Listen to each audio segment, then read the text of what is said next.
बांग्लादेश में आज हिंदुओं के साथ वहाँ अत्याचार हो रहा है, हिंदुओं का कत्लेआम हो रहा है। এবার বাংলাদেশের ফাস্ট বোলার মুস্তাফিজুর রহমানকে আইপিএল থেকে বাদ দেওয়ায় ভারতীয় ক্রিকেট বোর্ডের প্রশংসা করে উচ্ছ্বাস প্রকাশ করেছেন বিজেপির নেতা সঙ্গীত সোম।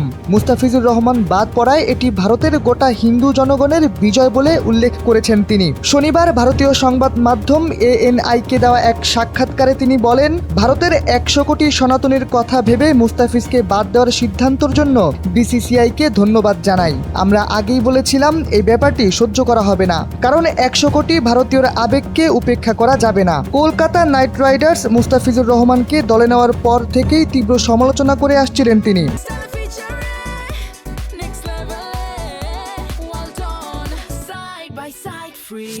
পাশাপাশি যখন তাকে দলে নেওয়া হয় তখন বলিউড তারকা শাহরুখ খানকে গাদ্দার ও বিশ্বাসঘাতক বলে আখ্যা দিয়েছিলেন। সঙ্গীত সোম আরও বলেন, বাংলাদেশে যেখানে হিন্দুদের বাড়িঘর জ্বালিয়ে দেওয়া হচ্ছে, নরেন্দ্র মোদীকে গালি দেওয়া হচ্ছে, সে দেশের খেলোয়াড়কে নেওয়া মানে হলো দেশদ্রোহিতার শামিল। এদিকে ভারতের ক্রিকেট বোর্ড বিসিসিআই এর সচিব দেবাজিৎ সাইকিয়া শনিবার জানিয়েছেন, দেশটির ধর্মীয় গুরুদের বিরোধিতার জেরেই কলকাতা নাইট রাইডার্স থেকে মুস্তাফিজকে বাদ দেওয়ার আদেশ দেওয়া হয়েছে।